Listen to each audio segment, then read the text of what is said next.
tuning into the Ask Now show. Today we're here at Hampton University to talk about a serious issue, depression and suicide in the Black community. Why are we so afraid to talk about it, and what steps can we take to prevent it?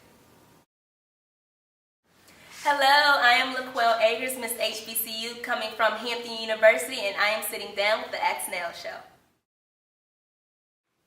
So today on the Ask Now show, we have Quell, the first ever Miss HBCU. So I'm so happy to have you here today. So for people who are familiar with you, tell me a little bit about yourself. Yes, I am LaQuelle Agers. I'm a graduating senior journalism major, English minor at Hampton University. Currently serving as the first Miss HBCU. Under my platform, My Story Isn't Over, Conquering Suicide in the African American Community. I'm involved in a number of organizations on campus. I serve in our student leadership program. I'm the student trustee, which means I am the only student who sits on our institution's trustee board. And I do a number of other things. I'm aspiring to go into magazine journalism, so I've had a number of internships, which has led me to an opportunity after graduation. I'll be going to InStyle, so I'm very excited about that. Thank you. So yeah, that's me. Okay. Now, what gave you the idea to, hey, I'm going to take the jump and I'm going to run for Miss HBCU? Because the first ever is a big deal. Yes, thank you. Well, I've been involved at Hampton since my freshman year. So when I came across this opportunity, I asked myself, what could you offer as Miss HBCU? And I kind of, gave myself a pep talk and said, you've been working so hard and so diligently at Hampton University, and you could offer the same work ethic, the same, charisma. You can do so much at other historically Black colleges and universities around the country. And so when I really set myself down and asked myself those questions, I said to myself, you're the person for the job. You can get it done. You can do it well. So I applied. I went for it, and now I'm here. So. And there's been a lot of talk about, we're at a different point in America and in time, and that there's not really a need for HBCUs anymore. And I went to Black Atlanta. I disagree. But a lot of people have valid arguments about that. Why do you agree or disagree? Well, obviously disagree, but why? No, I definitely disagree. Simply because of the history.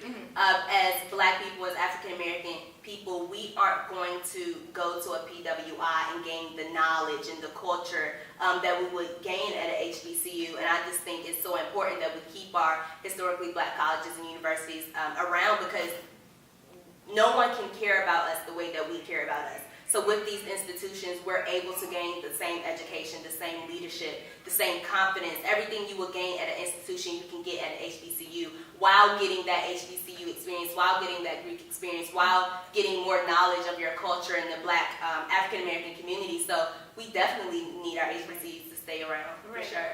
Now your platform, and to announce our topic today, our topic is, why is there such a taboo about depression and suicide in the Black community? What led you to taking that as a platform? Yes, so my older brother Lamar actually committed suicide on March 27, 2009. It was my freshman year of high school. That definitely took a toll on my family, it took a toll on me, and definitely my parents. And quite frankly, we had never experienced anything like that before. And honestly, I had never even heard of suicide prior to my brother committing suicide, because it is a conversation that Black people do not have. So when my brother, killed himself, it really hit home for me. So this platform is definitely one that's near and dear to my heart. I didn't, just pull it out of the sky from somewhere and say, this is what I'm going to do. So yes, I definitely think it's very important that we as Black people discuss mental health and suicide prevention, because it is something that is plaguing in our community. So we definitely need to talk about it more often. Right, and I feel like African Americans in our culture, we've just kind of been told if there's a problem, we deal with it, and we keep it quiet. Where do you think, and I'm sorry, this is kind of a heavy question, but where do you think that stems from, and what can we do to kind of break free from that ideal? Well, I think the number one reason is the fact that people relate that to being crazy. No one wants to be labeled as crazy. No one wants to be labeled as, I don't want to be around that person, or as if they're a hassle to society. So they much rather keep that to themselves instead of asking for help or looking for people to offer them advice or be a listening ear. And I just think, if we could be more open about the conversation and be more prone to helping people instead of judging them, then it wouldn't be a conversation that is so taboo, because we would be able to talk to each other and really be able to guide each other and help each other. And once we're able to do that, then the conversation would be as easy to have as any other. Right. social media obviously is such a big thing now. Sometimes you'll see statuses, you know, I just want to be alone, I just want to end, things of that nature. Are those signs? What kind of signs should we be looking for? Is it outward signs? Is it things that people kind of stay towards themselves? Are there certain things or triggers that we should maybe be aware of? Definitely. Well, the most obvious signs are people who are lonely, people who, you know, definitely are always by their lonesome, people who don't want to talk about their issues, people who would much rather be to themselves instead of with other people. But, you know, in these situations, the signs may often change because you'll see people who have committed suicide, and when they're gone, their friends and family members are so shocked because they're like, wow, X, Y, and Z was so vibrant, or they did this, or they were so much fun, or they were so charismatic.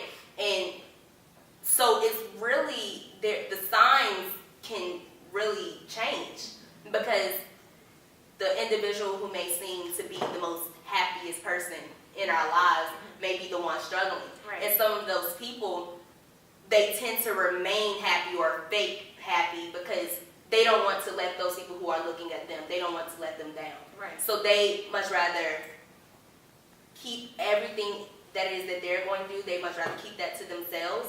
And by the time that, you know, that last trigger has happened and that's the cherry on top, they're gone. Right. And we don't even know why, because all we have seen is what they have shown us. So I think it's one of those things where we need to make sure we're talking to everybody, no matter how vibrant they may seem, no matter how together they may seem, no matter how fun they may seem, because at the end of the day, my friend over here who seems to be showing the obvious signs of being lonely or not wanting to talk to someone or looks as if they're going through a lot and just not speaking on it, they may be going through the same person on our other side of the fence who is happy-go-lucky. You know what I'm saying? Right. So it's a matter of having a conversation with everybody because you never know who's going through what.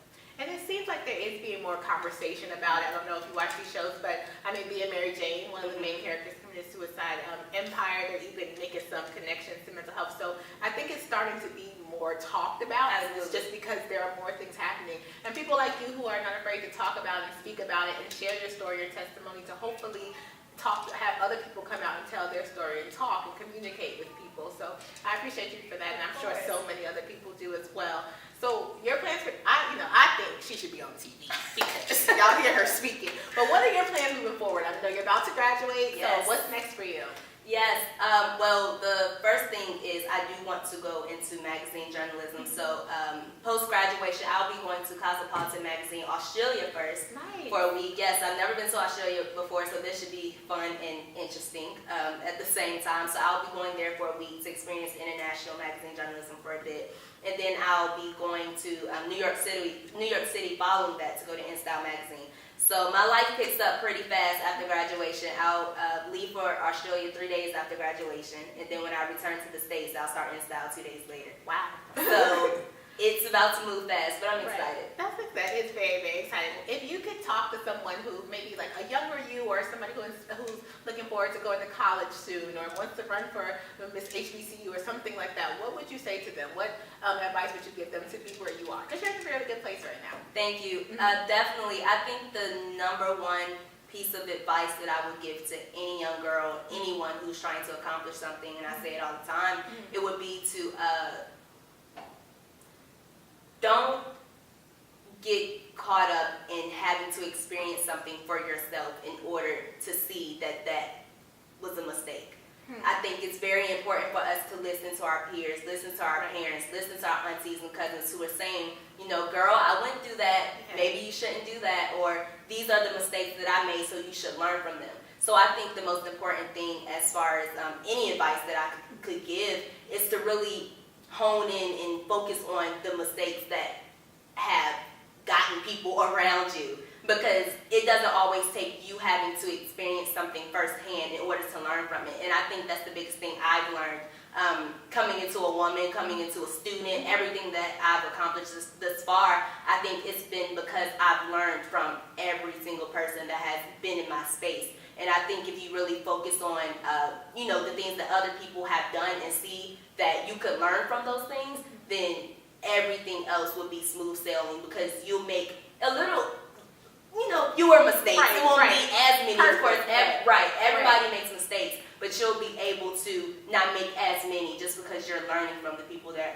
are in your circle. That's so true. I feel like people are so quick to say, we're going to make our mistakes. We're going to make mistakes. Well, let's see if we can not make them, or at least make less of them, you know? Right. So how can we keep in touch with you? You know, you're going to be in Australia. You're going to be in New York. So for people who want to keep hearing from you and stay in contact with you, how can they stay in touch with you? Yes, so you can follow me on Instagram at Miss HBCU Pageant, and my personal page is at Quayle_not Quayle. So that's QUAYLE_NOTQUEL. Gotcha. Okay, well, thank you so much for being Thank you here for with us. having I think me. people are going to get a lot from this. Oh, thank you. I appreciate it.